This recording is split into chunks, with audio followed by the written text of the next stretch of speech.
I always sort of want to go into business, but I mean, in those days we didn't sort of have any money.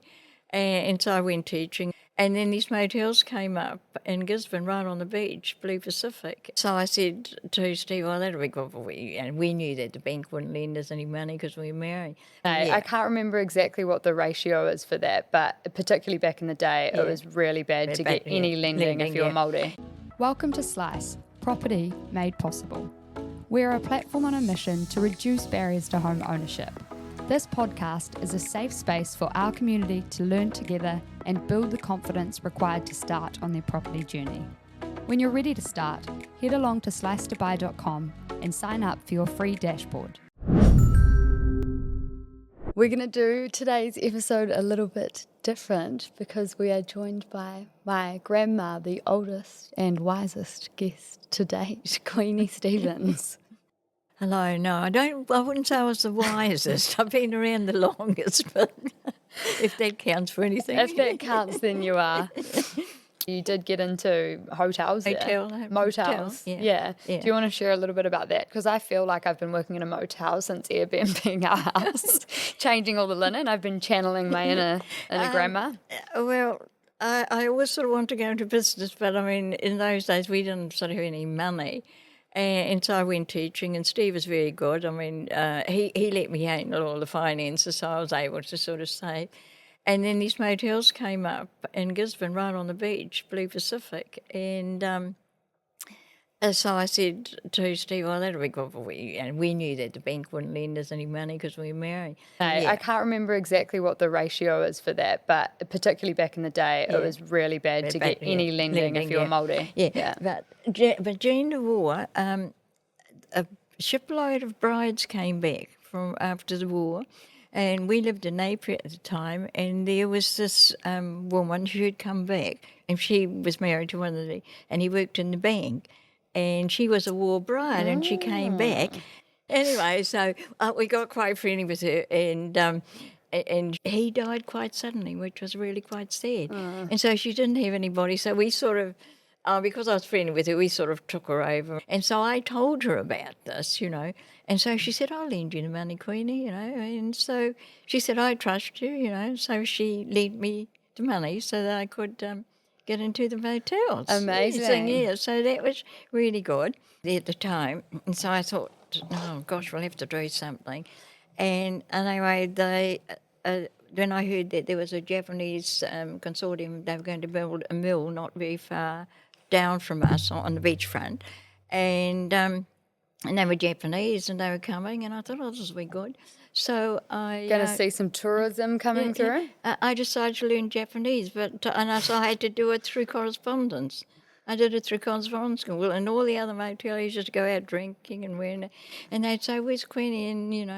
And they'd say, at home learning Japanese. Yes. Can you remember much now? Oh yes, I can. Go on, give us a taste. Well, I'll tell you what. Now we didn't, and I filled up with Japanese. I filled up, no trouble, because I knew how to speak Japanese.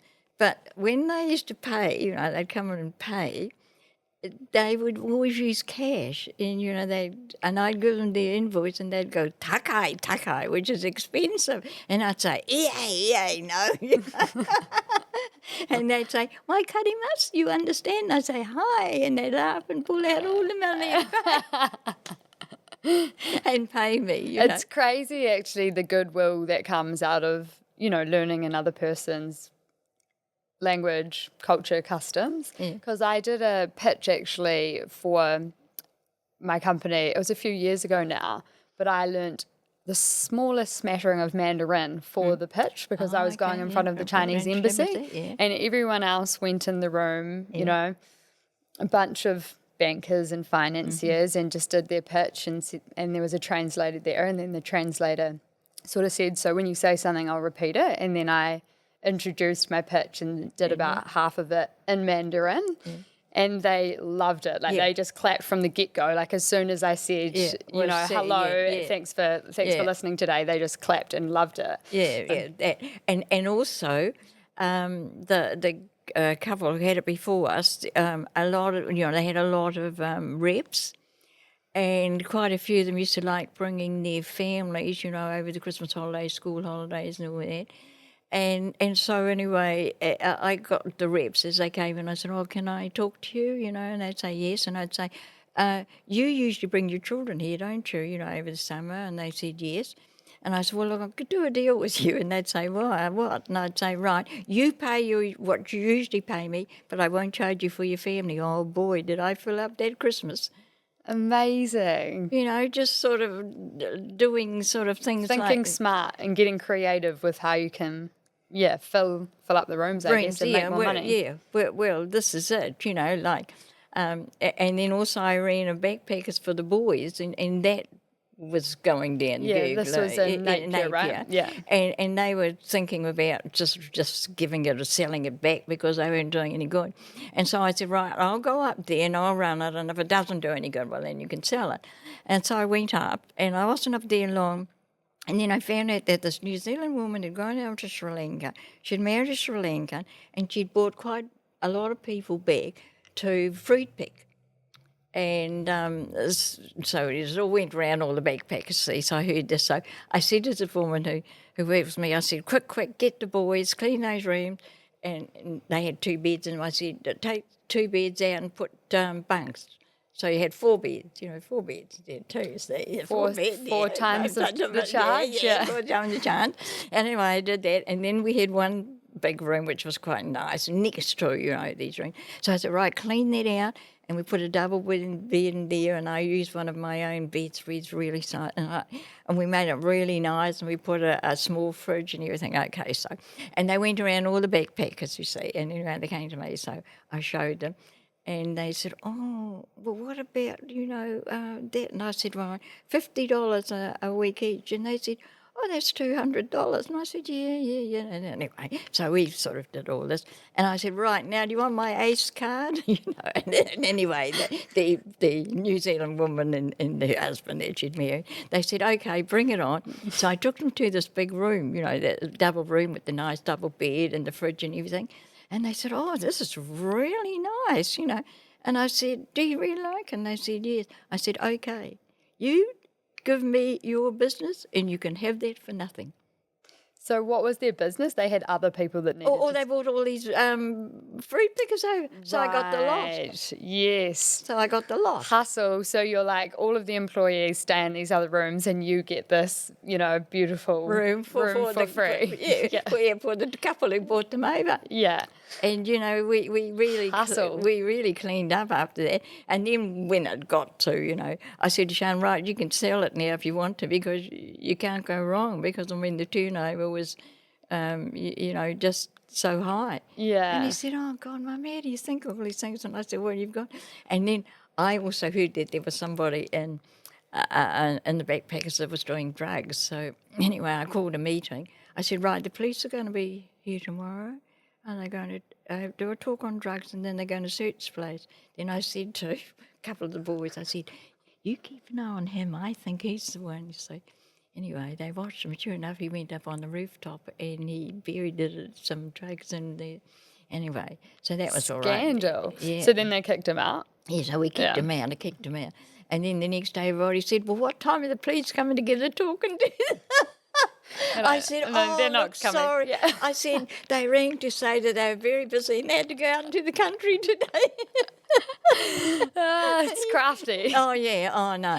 And so I always said, to be in business, you had to be crafty and really, otherwise you had to think of things that, you have to get creative, right? Oh, yes. Maybe I got a little bit of that crafty behaviour from you. Yes, no, but you've got to do that to draw them in, and once you get them, it's amazing, really, into quite a few places, you see, and they said they were much of a muchness, but the fact that I'd given them, I think, this room for nothing, but still, I made a heck of a lot more on all the other rooms, so what I gave them for nothing was minimal, really, But I guess that's like sales 101, right? It's working out what they care about or what you can do to sweeten the deal for them. Well, I think that's it. They just sort of think, oh, good on you, so... No, I did a lot of things like that. I mean, I've been... Over the years? Over the years, Yeah, what would be your top sort of tips in business then? Like, obviously you started in education and moved into motels, but you've just been crafty along the way and done lots of different things. So what would be your top tips for people in business like myself? Well, first of all, it all depends what the business is, and do your homework before you actually start making plans. Yeah. You know, Don't invest into something and unless... don't jump into something until you're sure that the outcome will probably be profitable. Yeah. You know, and just... Yeah, I think that's fair. A lot of people do put, money into something or time into something without actually having a clear understanding of the business model, like what they might be able to earn. I mean, where did you buy your first home? Was that in Hawke's Bay? That was in Gisborne. Gisborne. Yeah, yeah. Because you were saying obviously it was hard to get lending being Māori for a business. But after I sold the motels, I had some money. Oh, so but I didn't sell it straight away. I just leased them. Yeah. Yeah, and then after that I had no trouble sort of getting money because, there was the motels there and, But you had to go outside in. Like I imagine if you'd tried to get a loan for a house at the time, you would have struggled as well. But because you made money from the hotels, then you were able to buy your first home. Yeah. And we just sort of didn't look back up. Which is ironic because in this day and age, you can't get lending for business, but you can get, it's really hard, hard to get lending for a business, but it's really, you do need a deposit and stuff, but it's much easier to get it for a house. And then you often get lending against your house for your business. But you went the opposite way around. Yeah, well, in those days it was the opposite way around. Yeah, and also opposite for you being, obviously you had to get a loan from somewhere totally different because you were unable to get that from the bank. I must tell you this one story. That this woman who lent me the money, for the motels, who was a hairdresser, and she always dyed her hair, and she made me promise that we would never go grey, and that's why I dye my hair. And now you can't stop. And I'm not going to stop because I promised her. And she died with, and that was really hard because I had to find out if she had any relatives, and I found one in Spain, but then I had to organise all the funeral and everything, and and I had the boys carry the coffin and. And any friends, it was really hard. But, and I was able to sort of pay her back, and she kept saying, I don't care. Because she said, I haven't got a family. And I said, no, I won't feel comfortable, And she said, okay, I'll take it back, but if you want to borrow some more money. So I knew that sort of I had, somebody that I could fall back on, but I never had to ask her again. I suppose we really... Yeah, I'll do one more question, but just on that note, we do a lot of co-ownership, which is people buying with family, friends. And that does it work out? Yeah, it does. Well, I mean, I did that in my first property, and a lot of our customers do as well. So purchasing with, a parent or with a friend and that sort of thing, and we set up the legal agreements to support them through it. But you effectively did that in a way, it was like a friend lending, and you set up the terms and how you wanted to manage it, which is really cool that it did work. The other thing I wanted to ask you, because obviously, you had that experience through business that helped you get into property, but was around your finances, because I've heard that you were a stickler and you carried a book everywhere that you went. So can you tell me about your budgeting habits? Oh, yes, I had. Our first teaching job was in Wongamomina, which is now a state on its own, And it was quite a thriving place then because they gave a lot of returned servicemen farms there. Anyway, and there was this bloke, Frank, and he owned like a 4-square shop, you see. And I used to give Steve a budget. And he only got so much for cigarettes and so much for booze every week. And if the answer is you need a clear budget for your man. And if he spent it after 2 days or 3 days, anyway, he went down one day and Frank said, "Oh, you stopped smoking, Steve?" And he said, "No." And he said, "Well, I haven't seen you smoke." And he said, "Well, I haven't got any cigarettes." And he said, "Why?" And he said, "Because I've used my budget." And anyway, years later, there was this big reunion, and it was a special one, and we all went back. We came from a long way to go back to this one reunion. And Frank got up and he said, for years I've been dying to tell the story. And he said, Alec, and he said, you know, we had this couple. They got the most money out of all of us who were there. And, you know, the poor beggar was on the budget. God, I could have killed him. And he told the story. And so he said to Steve, well, look, I'll tell you what, you come down here on a Saturday and you help me stock the shelves and I'll give you your cigarettes. So that gave him more for beer. But then I cut back on the beer because I thought... Then you realised he was getting it from somewhere else. So you're like, perfect, we're saving money on beer. We can put that into our savings account or something. And because you used to write everything down, right? Like block of butter, whatever it was. Yeah. So I guess your trick what would your financial tips be? Like keep track of where everything's going. Oh, yes. Yeah, that's really, very important.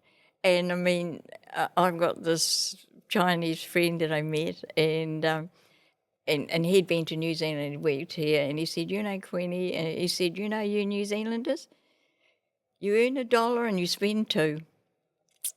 And he said that's it.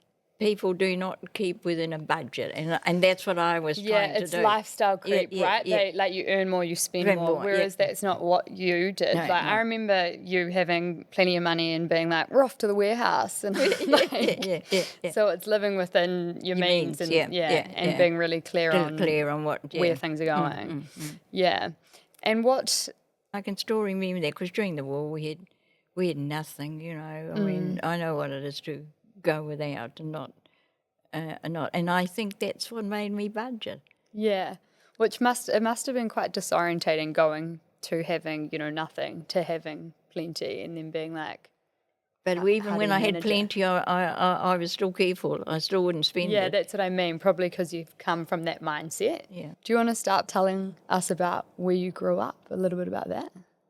Yes, I grew up in Raupunga.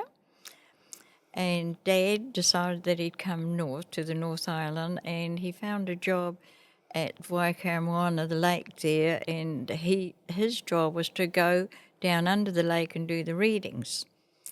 There were a few men who used to work with him, and they would set explosives, but one night they decided that they'd go without Dad and set them early, and because they wanted to go to the hotel. So when they set explosives, what were they trying to achieve? I think what they were doing was creating something underneath the lake, and they were looking for power, you know, electricity. Yeah, so kind of like setting up a dam or something. Yeah. And they set it off, and apparently they didn't do it very well, and Dad was down there doing the readings and went off, and of course he was killed. Oh. And at that stage he had 5 children, and my brother, who was the youngest, was only a month old when Dad... and so what actually happened was Mum sort of brought the family up, and I went and lived with my grandfather because he lived on his own. And he couldn't speak a lot of English. Well, we managed, but he couldn't read the newspaper, so I used to have to read the newspaper, and sometimes I'd skip it, and he'd say, "Not make sense, go back."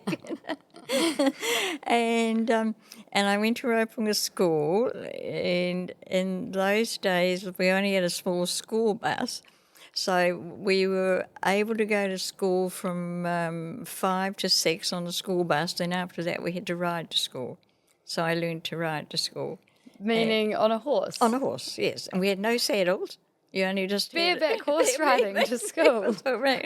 And I always sort of thought, well, you know, what would I ever use that again?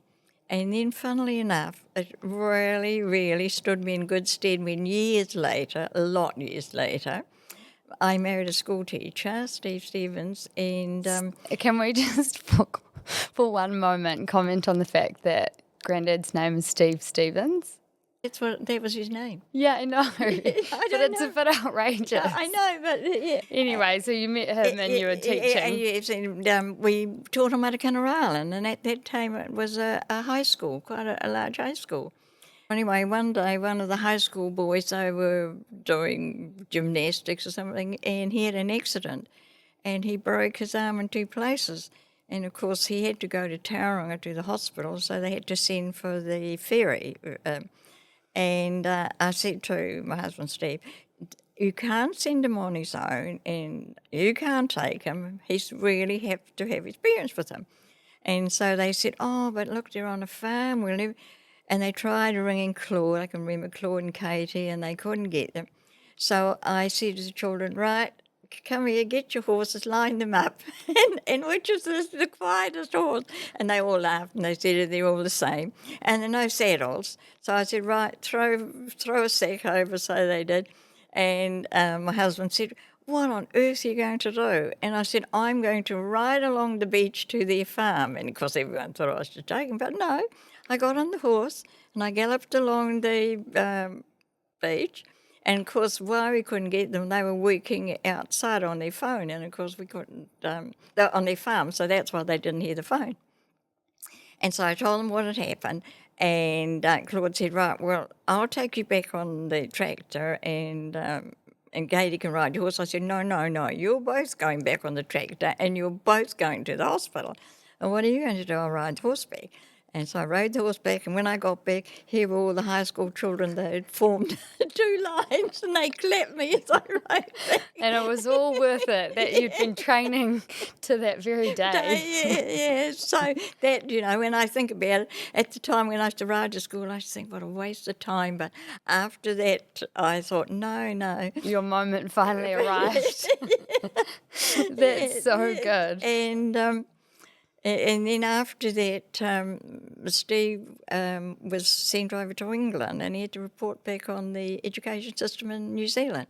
So we went over to England, and we had 2 years over there, and I quite enjoyed working. So it was paid by the New Zealand government, but I resigned because I wanted to go over and earn some sterling. I mean, the New Zealand government probably would have paid your teacher's salary too.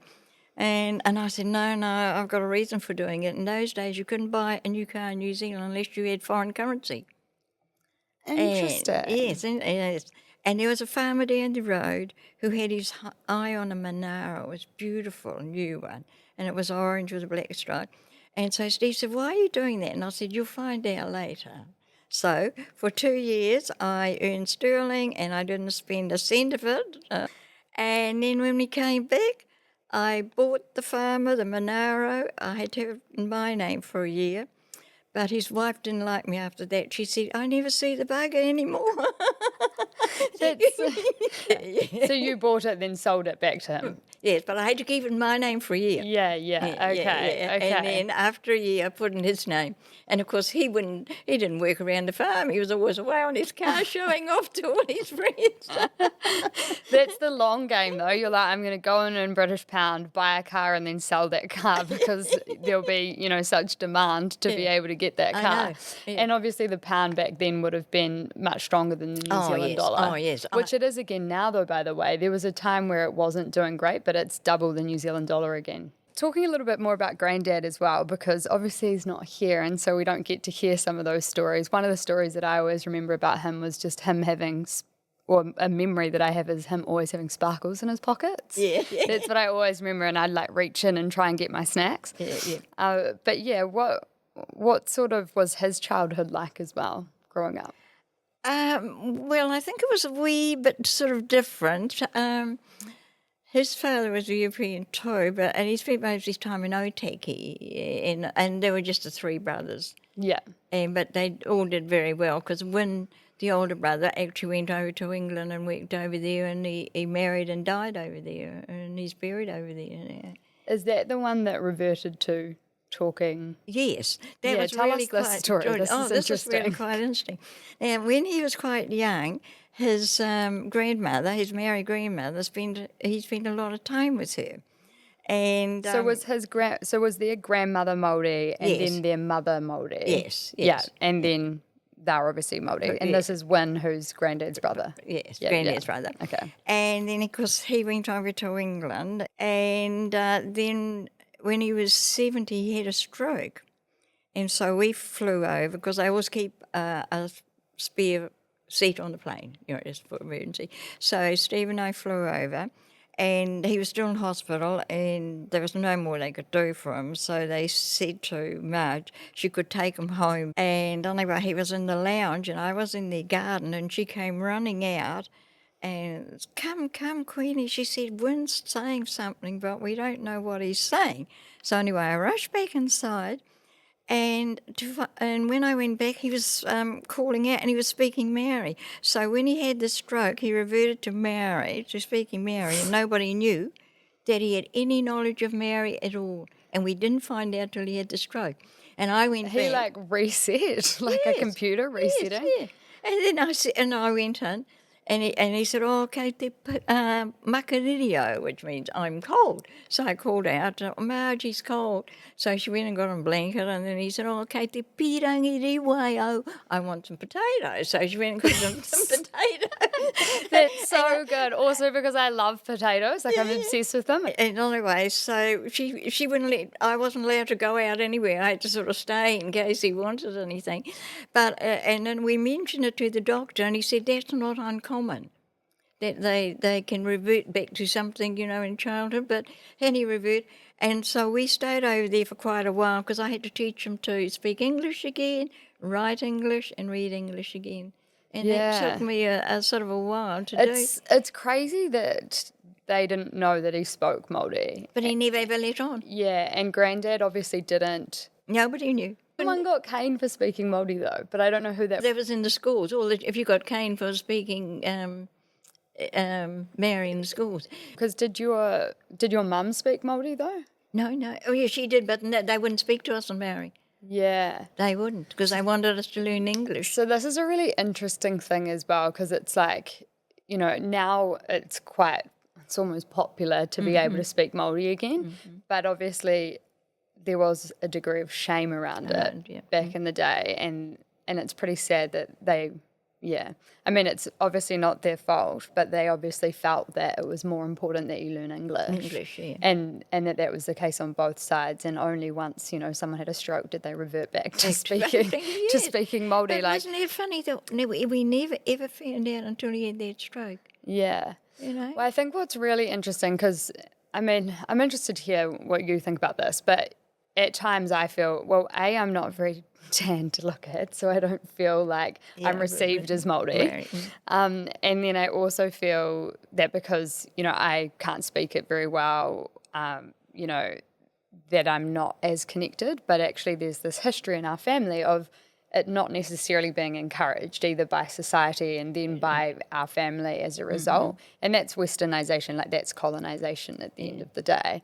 Like, how do you feel about that? I mean, now you can speak Māori, so you probably don't, you feel a little bit more comfortable knowing that you have some of that knowledge. Well, I think they should have had a choice. They should have been able to do both. But of course, the problem was they didn't have the teachers, who could speak Maori to sort of compensate for that, And I think this is possibly why that, that they did that. Yeah, they just prioritised English in schools, and so the kids learnt English, and then, but also it's interesting that the parents then reinforced English because they obviously felt that was, important. Yeah. But what was quite interesting too, I learned to speak English to Aotearoa, and that's where I met my husband because he was teaching in the high school.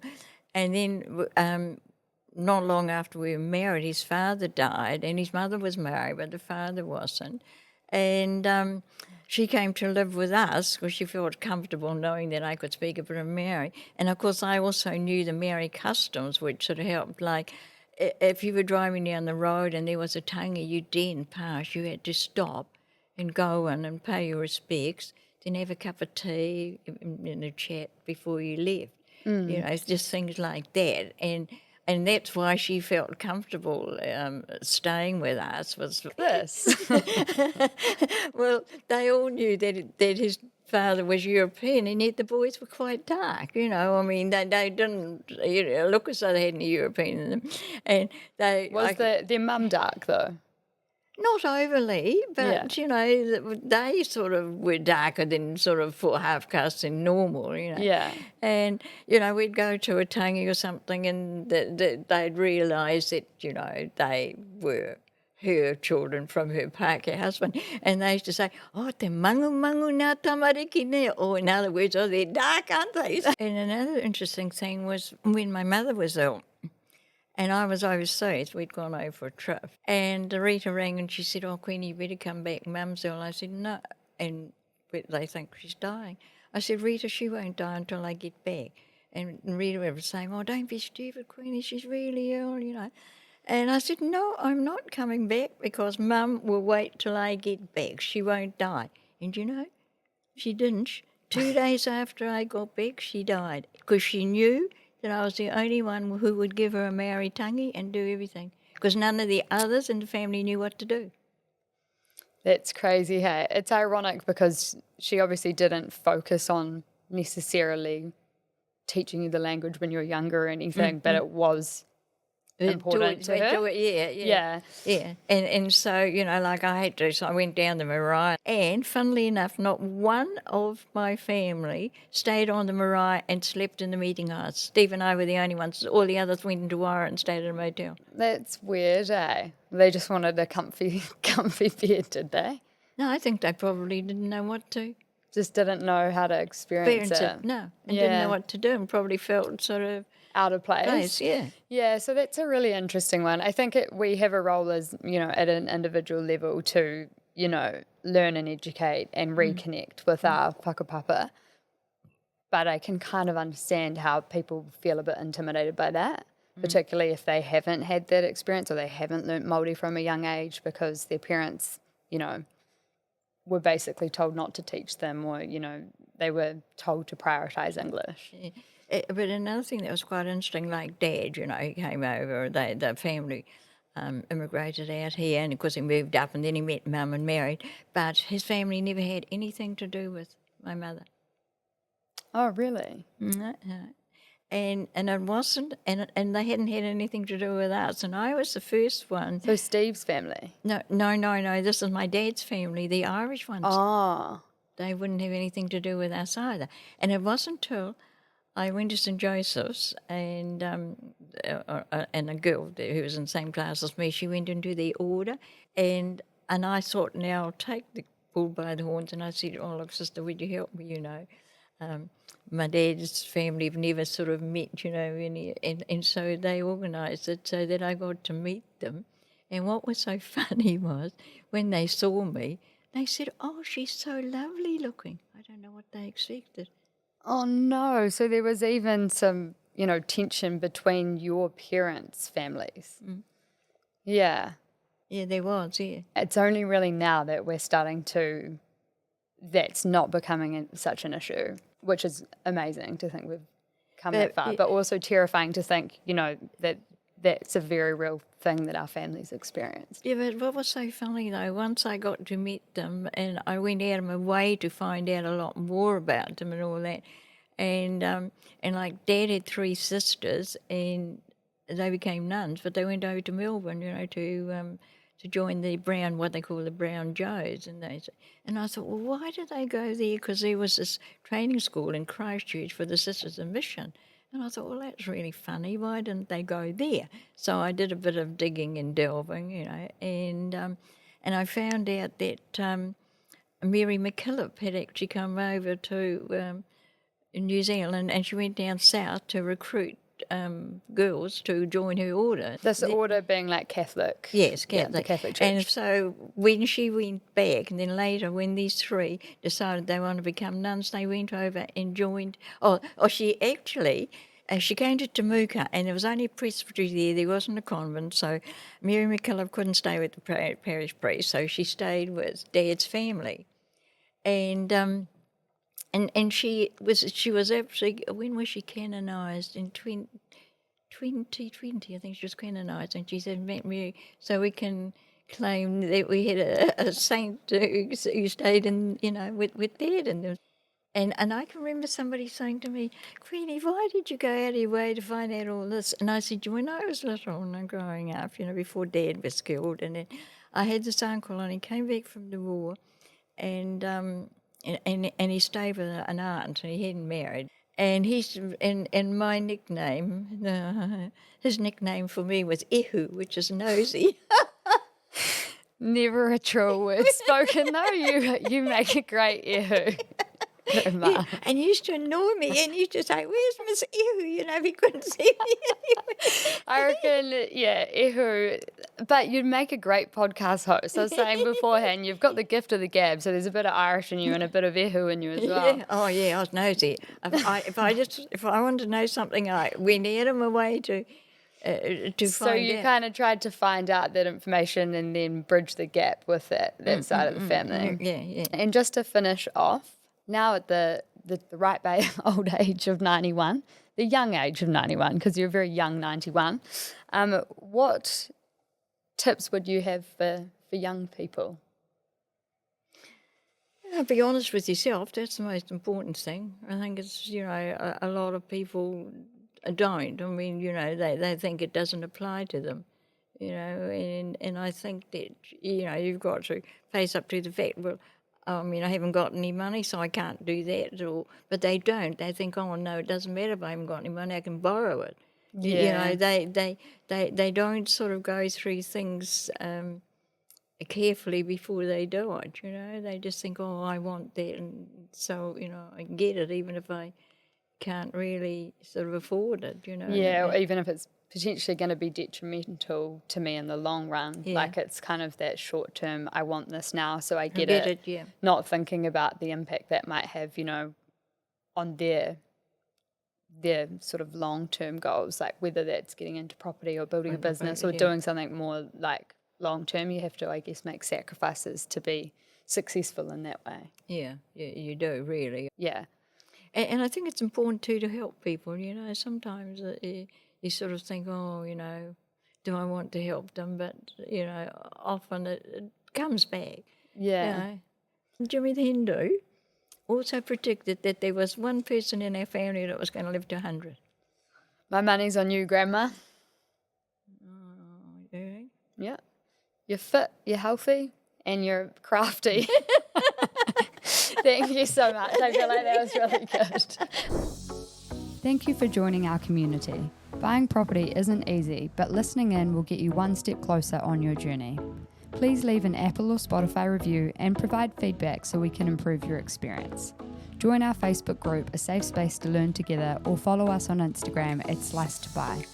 If you have any questions or topics you would like us to touch on, you can email us at hello@slicetobuy.com. A quick reminder, Slice the Podcast does not provide personalised investment advice. We are not acting as financial advisors or taking into account your circumstances. To get personalised advice, join us at slicetobuy.com and engage with our partners who can act as your financial advisor or lawyer and support you with your specific needs.